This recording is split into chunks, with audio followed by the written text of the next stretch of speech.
Nah, cukup banyak sekarang yang ada di penelitian dasar. Dulu penelitian dasar itu hanya penelitian dasar, PDUPT, dan PDP ya untuk yang binaan. Tapi sekarang ada PDKN, PDUPT, PDK, PDP, PKPT, banyak banget ya.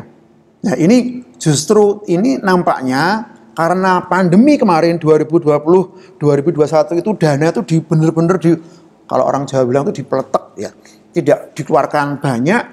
Nampaknya ini ada optimisme ya, setelah pandemi ini selesai, mungkin tahun ini itu kita sudah banyak skema, harapannya banyak yang diterima dan didanai.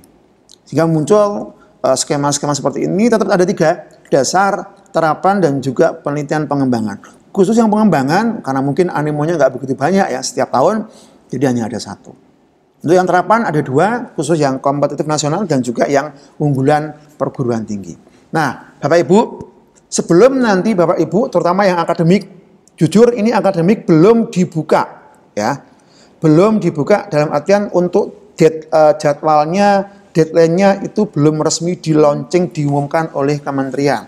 Tapi jangan khawatir, saya dapat bocoran ya kira-kira dalam waktu dekat inilah ya. Nanti sadang siring kalau orang Jawa bilang dengan vokasi yang akademik pun juga akan dibuka. Syukur-syukur nanti setelah event hari ini kita ikuti acara webinar ini, Bapak Ibu sudah mulai mempersiapkan, mudah-mudahan minggu depan dibuka gitu ya. Jadi kita sudah siap, sudah bisa langsung mengajukan. Nah, intinya itu ada 3 skema dasar ya, terapan dan juga pengembangan. Untuk di dasar ada yang namanya program penelitian dasar, ada juga program penelitian pembinaan. Nah, Bapak Ibu yang kita harus pahami adalah ketika ada yang namanya PDUPT, PTUPT, UPT-nya adalah unggulan perguruan tinggi. Itu teman-teman yang di binaan abaikan. Nah, itu klasternya klaster media ke atas, masuk ke ranah desentralisasi. Sedangkan yang ada nama kata-kata KN, kompetitif nasional, silakan semua klaster untuk mengajukan. Nah, khusus yang penelitian dasar, yang PDKN, itu semua klaster boleh mengajukan. Untuk yang PDUPT, non binaan, ya. Meskipun saya baca juga ada di pedoman itu nampaknya yang anggota itu boleh dari media nampaknya. Maaf, bukan, saya keliru. Yang PDUPT khusus yang non binaan, tapi yang PDKN namanya. Yang PDKN itu PDKN saya lupa. Bentar. Yang tidak boleh, yang PDP, sorry. Yang PDP ya, yang PDP atau dosen pemula itu di sini hanya muncul binaan, tetapi nanti di ketentuan yang ada di panduan itu kemarin saya baca itu anggota ketuanya binaan, anggota boleh dari klaster media. Berarti bisa lintas perguruan tinggi Bapak Ibu. Ini yang PDP, yang nomor 2 poin yang pertama itu. Ya, dulu pengelolanya namanya DRPM, sekarang DRTM, Direktorat Riset Teknologi dan Pengabdian Masyarakat, dulu DRPM. Untuk yang UPT, artinya yang unggulan perguruan tinggi, semua dikelola oleh perguruan tingginya masing-masing. Meskipun nanti hasil yang disampaikan oleh reviewer internal itu akan dibawa ke Jakarta, istilahnya ya, itu juga akan dicari mana yang tertinggi untuk diloloskan. Ini strategi Bapak Ibu ya.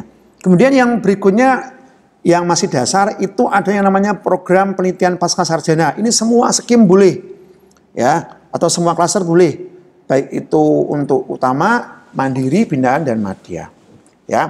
PTM, PDD, PMDSU ya, dan juga ada program kajian strategis. Sedangkan yang ketiga dengan dasar ya, dasar cukup banyak, ada 4 pembagiannya. Sedangkan yang kedua adalah skema terapan. Terapan ini kalau dulu mungkin teman-teman dosen yang sudah senior ya tahu namanya hibah bersaing ya. Saya dapat hibah bersaing itu berkali-kali ya. Ada lagi hibah terapan gitu ya. Sekarang ganti lagi namanya hibah penelitian kompetitif nasional atau terapan kompetitif nasional atau PTKN, dan juga khusus yang non binaan itu PTUPT namanya, penelitian terapan unggulan perguruan tinggi. Ini murni dikelola oleh masing-masing perguruan tingginya. Ya meskipun kalau yang madya itu masih adalah campur tangan dari nasional, tapi kalau yang mandiri itu semua dikelola oleh masing-masing perguruan tinggi, seperti di negeri ya, PTNBH dan seterusnya. Dan yang terakhir, only one ya, hanya 1, ini skema penelitian pengembangan DRTPM. Bapak Ibu yang mungkin belum sampai ke sini ya, ini kita abaikan dulu, kita fokus di dasar dan juga di terapan untuk yang akademik. Jadi ini skema yang cukup fantastis untuk tahun ini, karena tahun kemarin itu sangat ditekan, hanya ada mungkin 5 atau 6 ya program yang dibuka. Sekarang cukup banyak sekali. Nah ini justru nanti kita jeli-jelinya, pinter-pinternya masuk, ya, terutama teman-teman yang akademik ya, masuk kemana kita akan mencoba untuk mendaftar. Sehingga wah teman-teman sekampus nih kok larinya ke PT-UPT, wah saya yang dasar aja lah. Ya. Atau mungkin untuk mensikapi, ini hanya trik ya, atau tips, mungkin LPPM-nya atau lembaga lemlitnya itu bisa mengatur, memanage ya. Jadi supaya lolos banyak ini yang terapan, yang dasar kita ikuti semua. Monggo itu strategi. Tapi semua harus dasarnya adalah syarat yang harus eligible tadi. Nah, eligible seperti apa? Nanti kita lihat di sini. Ini yang dasar. Tadi ada 2 untuk yang dasar banget gitu ya, ada PDKN dan juga PDUPT. Untuk yang PDKN ini seperti penelitian dasar yang sebelumnya. Dulu namanya penelitian dasar. Sekarang PDKN untuk yang semua klaster, yang PDUPT untuk desentralisasi yang diseleksi oleh internal perguruan tingginya. Nah, yang PDKN ini nampaknya, mengapa tadi saya bilang yang vokasi itu lebih ringan. Betul, karena luaran wajibnya lebih ringan yang vokasi. Yang akademik nampaknya ini mengikuti yang lama ya. 1 artikel di jurnal internasional yang terindeks pada database bereputasi. Apa itu Pak? Ya Scopus, Web of Science, Microsoft Academic Research. Tetapi Bapak Ibu kalau saya boleh menyarankan, Bapak Ibu fokuslah pada jurnal-jurnal yang terindeks, itu lebih prefer ke Scopus yang juga terindeks Web of Science atau Thomson.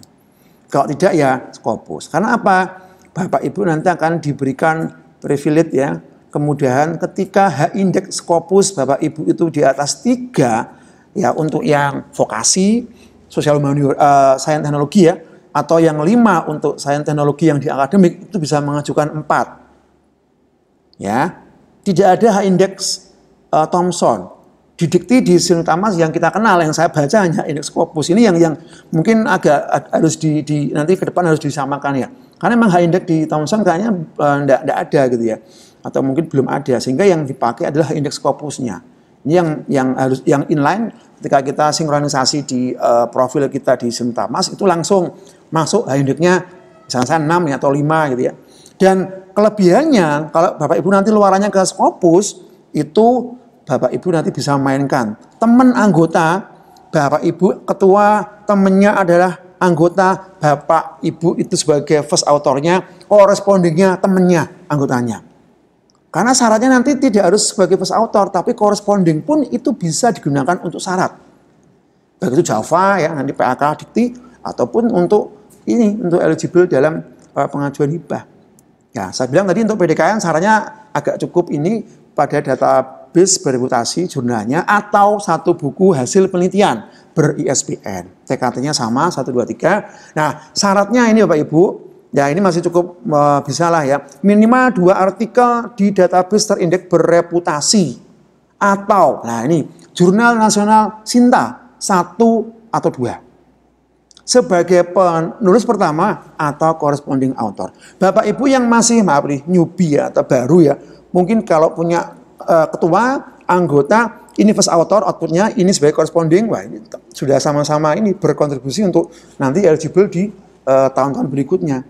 Ya, terutama dosennya masih muda-muda, harus pintar-pintar mensikapi ini. Harus ada ini ya, keikhlasan. Loh, saya kan first author, ya saya dong correspondingnya. Jangan ya. Jadi usahakan ya bagi-bagilah.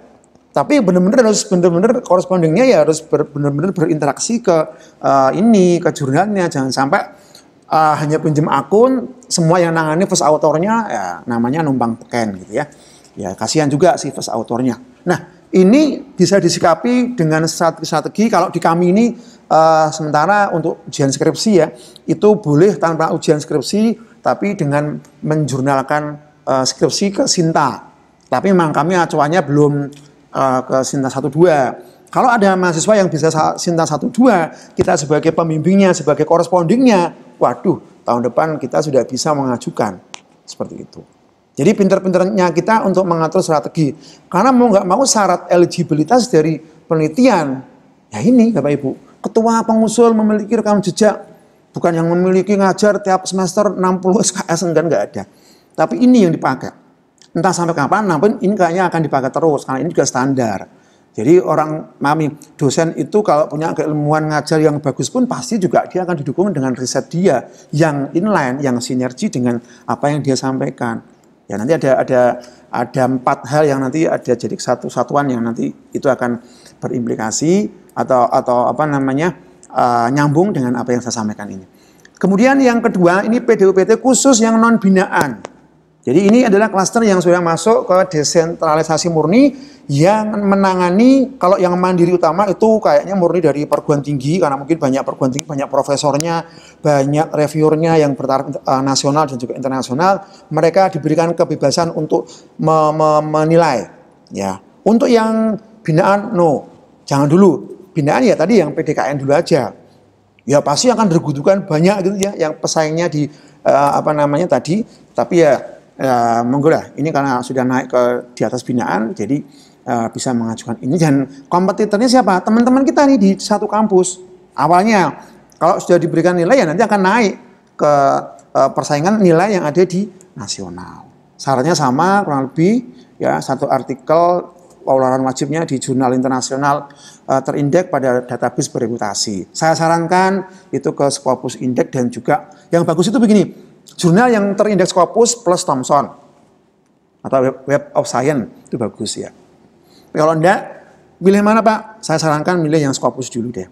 Tapi jangan yang questionable, jangan yang abal-abal, dan jangan mungkin yang dulu yang pakai acuannya Jeffrey Bill itu ya, scholarlyoe.com itu masih digunakan oleh tim PAK, penilaian angka kredit, meskipun itu tidak resmi oleh kementerian, tapi nampaknya masih dipakai oleh para reviewer untuk mengecek jurnal itu questionable atau abal-abal atau tidak. Itu juga harus kita hindari. Minimal untuk Q3, Q2 lah kalau bisa, itu lebih bagus. Nah, yang berikutnya adalah PDK. Ini program dasar kemitraan untuk semua skema. Ya, ini luarannya sama, tetap jurnal ke internasional bereputasi gitu ya. Scopus Q3 atau Q4 lah, monggo lah. Itu bisa disiasati. Justru yang belum pernah, saya belum pernah masuk Scopus Pak. Justru ini Anda didanai, ya inilah Anda harus mati-matian belajar untuk submit yang pertama. Toh banyak kan sekarang coaching klinik, YouTube pun juga banyak bagaimana cara menulis publikasi. Hanya mungkin semangat dan niatnya saja yang mungkin harus kita tambahkan, kita improve di situ. Syaratnya sama, ketua pengusul S3, AA atau S2 lektor boleh ya, dan memiliki rekam jejak sama seperti yang tadi ya. Jurnal Sinta 1 2. Nah, nampaknya kementerian sekarang dengan mensintakan banyak jurnal dari perguruan tinggi, ini ladang kita untuk bisa saling share Bapak Ibu. Kita berbagi, saling silang ya, bergantian anak-anak kita yang kita bimbing di skripsi yang ada di kampus kita, mungkin bisa kita kirimkan kemana, kita corresponding autornya, anak kita sebagai first author, kita pun juga punya, bisa kita pakai untuk eligible-nya di sini, untuk PAK Java juga, dan seterusnya. Pinter-pinternya kita mau mencari trik ya, untuk bisa mensiasati ini. Yang berikutnya adalah, ini full murni untuk teman-teman di pendidikan tinggi akademik, khususnya yang masih binaan. Mungkin perguruan tinggi yang baru atau lemlitnya masih dalam tahap untuk masih awal gitu, ini bisa untuk ajang teman-teman untuk mewajibkan, terutama ini para ketua lemlit mungkin bisa untuk mengendorse, mempush teman-teman untuk bisa mengajukan ini. Karena apa? Syaratnya itu mudah. Masih TP pun masih juga bisa. Yang penting mungkin punya NIDN ya, dan atau NIDK ya. Luarannya hanya jurnal Sinta 1 sampai 6. Di kampus kami ada 5 nih, jurnal Sinta 4 dan Sinta 5. Silakan nanti ke sini ya Bu Uwis ya. Kita punya jurnal terindeks Sinta 4 dan 5, ada 5 jurnal, silakan. Jadi ini bisa digunakan untuk ke situ. Ya, dan syaratnya hanya jurnal Sinta 1 sampai 6 saja, dan itu saya kira tidak terlalu sulit karena banyak bimbingan kita, mahasiswa kita yang skripsi pun bisa sampai ke Sinta 4, Sinta 3, bahkan Sinta 2 juga ada. Ya, ini yang maksud kita kalah dengan mahasiswa kita seperti itu ya. Atau jurnal internasional biasa, ya mungkin ini Copernicus atau apa, atau Google Scholar gitu ya, atau proceeding seminar internasional biasa. Nah, ini bisa untuk para teman-teman yang mungkin masih fresh graduate baru jadi dosen, atau mungkin yang belum pernah mengajukan tapi yang klasternya masih di binaan. Gitu nggih. Nah, nanti harapannya hanya 2 kali mengajukan ini sebagai ketua pengusul. Mungkin tahun ketiga tahun ketiganya nanti masuk ke penelitian yang lebih tinggi lagi, tadi PDKN atau PDUPT silakan. Tapi kalau yang binaan ya tetap tadi yang mungkin dapatnya hanya PDKN ya, yang kompetitif nasional. Kemudian yang berikutnya, ini Bapak Ibu, ini untuk memfasilitasi teman-teman yang perguruan tingginya, klasternya itu belum naik, belum bagus. Kalau dari 4 tadi Mandiri itu 4, Utama 3, Madya 2, Binaan 1. Ini bisa dimanfaatkan teman-teman yang masih Binaan dan Madya untuk istilahnya kalau orang Jawa bilang ngangsu kawruh. Ya, belajar ke teman-teman perguruan tinggi yang klasternya itu lebih baik. Ya, Utama atau Mandiri. Silakan ke kami nih, kami sudah Utama nih, agak menyambungkan dikit ya. Tapi untuk yang teman-temannya Binaan Madya bisa masuk ke klaster Utama atau Mandiri, silakan. Negeri boleh, swasta boleh, asal ada komunikasi gitu ya. Dan yang mengusulkan adalah ya tim pengusul TPP itu tim pengusul ya.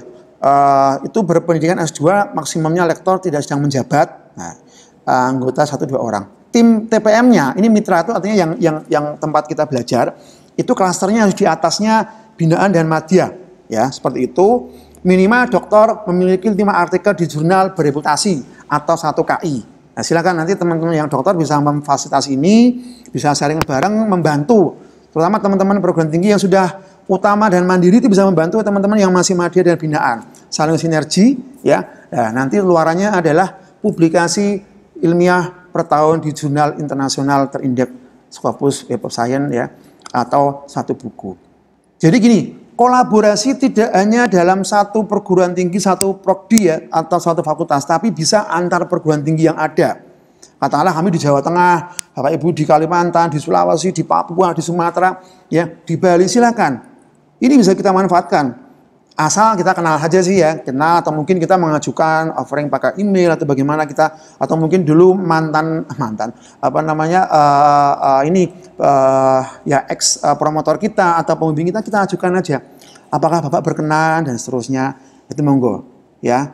Nah, nanti ini sinergi ya pasti akan senang karena semuanya akan menambah perbendaharaan luaran yang itu pasti akan digunakan untuk akreditasi, pemeringkatan, Java ya.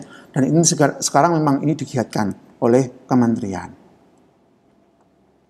Oke, ini kemudian yang berikutnya lah ini Bapak Ibu yang akademik yang sedang studi S2 ya, ini masih diberikan kesempatan, tapi ketuanya lagi-lagi beda dengan paradigma yang lama, ketuanya harus supervisornya atau apa ya, pembimbingnya ya, harus doktor ya, dan anggotanya boleh teman pembimbing atau apa namanya co-promotor ya atau co-supervisor, dan 1 orang mahasiswa magister bimbingannya.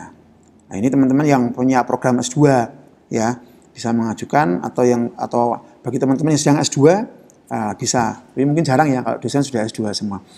Nah, luarannya sama, semuanya sama-sama ke jurnal artikel terindeks, dan juga boleh Sinta 1 dan 2 baik sebagai first atau sebagai corresponding author. Nah, ini sekarang trik ya dan tipsnya kita pinter-pinternya untuk menjadi corresponding author. Maaf Pak, Bapak kan sudah banyak nih nulis. Bu, saya bantu sebagai corresponding author biar saya kelimpahan berkah. Itu boleh saja ya. Nggak apa-apa seperti itu. Ya, itu juga dapat dipakai. Derajatnya sama ya. Hanya kita tinggal bisa memainkan seperti apa. Kemudian ini teman-teman yang sedang mengajukan sedang studi S3 ya di kampus-kampus yang membuka S3. Bapak Ibu bisa minta, Pak saya ke para promotornya, Pak saya sedang S3 nih mau mengajukan PDD ya, silakan. Nanti pasti akan promotornya dengan co-promotornya akan memberikan lampu hijau, oh silakan. Ini semua klaster bisa ya, baik binaan sampai Mandiri. Ya pasti mereka akan senang juga, oh dapat dana kok 60 juta 2 tahun lagi, lumayan ya, bagi-bagilah. Nanti kalau ada sisa untuk honorarium, ini bisa kita bagi dengan mungkin promotor tapi yang mengajukan harus promotornya ya.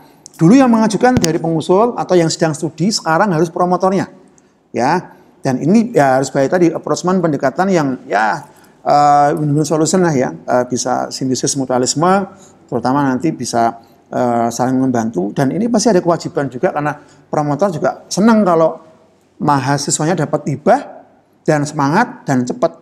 Ya, setahun harus rampung kan seperti itu, atau 2 tahun lah untuk mendanai. Ya, ini khusus teman-teman mungkin tidak banyak yang sedang studi program PMDSU, ya program magister menuju doktor untuk sarjana unggul. Jadi ini banyak teman-teman yang ikut di program yang kementerian, yang programnya adalah S2, nanti langsung S3 gitu ya. Kalau nggak salah, ini bisa mengajukan program ini. Tapi mungkin tidak banyak, tapi ini bisa dicoba kalau teman-teman akademik ada yang sedang sekarang menjalani program PMDSU, silakan untuk coba diajukan. Outputnya juga sama, luaran wajibnya itu artikel ilmiah sebagai penulis pertama. Ya, Bapak Ibu, ini hanya intermezzo ya. Ada yang bertanya seperti ini, Pak, kenapa Pak? Semua penelitian kok luarannya itu harus artikel ilmiah, Pak? Nah, ini yang mungkin Bapak Ibu belum pahami ya. Jadi, yang namanya artikel ilmiah itu kan hasil riset, penelitian. Dan dosen itu ada kewajiban selain mengajar, itu juga harus meningkatkan kompetensi keilmuan sesuai dengan ketika yang bersangkutan lulus sekolah itu kompetensinya apa dan karyanya juga apa. Sehingga itu harusnya sinergi mendukung dari setiap pembelajaran yang kita ajarkan. Dosen yang bagus itu dosen yang tidak mengajar semua mata kuliah. Bukan kayak guru TK atau PAUD ya. Tapi dosen yang mungkin punya fokus keilmuan. 1 atau 2 cukup lah. Tetapi ya materi pembelajarannya itu disertai, ditambahkan dengan hasil-hasil riset yang itu mendukung, bisa jadi buku ajar, pembelajaran yang mendukung mahasiswa membuktikan bahwa materi yang diajarkan itu inline dengan yang di riset oleh dosennya. Jadi itu harusnya sekarang harus kita pahami seperti itu, sehingga dosen itu nggak cuma mengajar, ya, tapi juga punya karya yang itu akan mensupport terhadap keilmuan kompetensi yang bersangkutan kita ya sebagai dosen untuk ya tadi memperdalam mungkin menambah ya dan sekaligus membuktikan bahwa dengan penelitian itu dia bisa lebih expert dalam bidang keahliannya masing-masing. Ini hanya intermezzo gitu ya. Kemudian yang ketiga ini sama kayak tadi yang vokasi, KKS, kebijakan strategis. Ini lebih ke sifat nanti naskah akademik gitu ya, luaran wajibnya. Nah, mungkin kita lebih prefer yang tadi dulu yang dasar dan juga terapan, monggo. Yang kedua, ini terapan, ini yang dulu ada hibah bersaing. Ya, ada yang terakhir itu hibah terapan juga. Nah, sekarang ada yang namanya PTKN dan juga ada PTUPT. PTKN semua klaster, kalau PTUPT nanti untuk klaster yang non binaan, madya ke atas. Ini luarannya agak lebih mudah Bapak Ibu, tapi ingat TKT-nya 456. Kami sarankan Bapak Ibu untuk masuk ke sini, ya sebaiknya ya pernahlah riset di TKT 123 yang dasar gitu ya. Kalau tiba-tiba langsung 456, ya perlu kita curigai, ini benar atau enggak gitu. Tapi enggak apa-apa. Ada yang langsung ke 456 ini dengan terapan dia bisa lolos enggak apa-apa. Karena apa? Luarannya cukup gampang. Hanya paten, hanya kok paten ya. Paten itu susah. Tapi mungkin kita hak cipta saja. Hak cipta, perlindungan ini dan sebagainya atau prototipe itu boleh. Ya. Nah, nanti luaran tambahnya ditambahkanlah dengan jurnal, Sinta atau buku ajar dipersilakan. Syaratnya juga enggak susah, S3 AA atau S2 lektor minimal punya jurnal bereputasi ya itu atau di ini Sinta 1 dan 2 atau sebagai koresponden ya di 1 dan 2 Sinta atau penulis buku 3 ya. Ini yang terapan kompetitif nasional. Siapa yang menilai? Reviewer nasional ini langsung ke pusat, bukan lagi ditangani oleh seperti yang ini berikutnya. Ini yang PTUPT. Nah, ini beda lagi. Ini proposalnya sama. Modelnya, bentuknya, dan cara nilainya kami pun sama, tetapi ini khusus yang non binaan, madya ke atas. Yang menilai siapa? Teman-teman reviewer dari internal. Khusus yang madya mungkin ada campur dari ini ya eksternal reviewer ya, boleh. Kalau yang utama mungkin atau mandiri bisa ngambil dari luar. Atau kalau agak tidak percaya dengan teman reviewernya internal ya, udahlah kita lebih fair pakai aja dari luar semua, boleh, nggak apa-apa. Ya. Tapi nanti ya kita coba harus sesuai kaidah etika. Jangan sampai kita reviewer itu ya ada kode etik yang menilai teman sendiri tapi tidak dengan data diberikan nilai maksimal semua. Itu juga nanti akan jadi masalah. Akan dicabut nanti status untuk reviewernya. Ini sama, luarannya sama, tidak harus naskah jurnal. Monggo silakan dicoba. Pak, kalau kami yang belum pernah mengajukan penelitian dasar apa boleh ini, silakan, nggak apa dicoba. Karena kalau memang itu terapannya bagus ya dan unggulannya sesuai dengan Renstra atau RIP-nya, Lemlit-nya atau kampusnya masing-masing, dan itu jadi satu hal yang nanti bisa naik ke level pengembangan, why not? Pasti akan direkomendasikan untuk didanai. SBK-nya lumayan, terapan itu ya. Tergantung nanti keilmuannya seperti apa. Saya ngapa tuh TI ya, TI kalau katakanlah sekitar 90-an juta lah, sampai 100 juta. Seperti itu. Kemudian yang terakhir di skema yang ada di pedoman akademik ya, itu adalah skema penelitian pengembangan Bapak Ibu.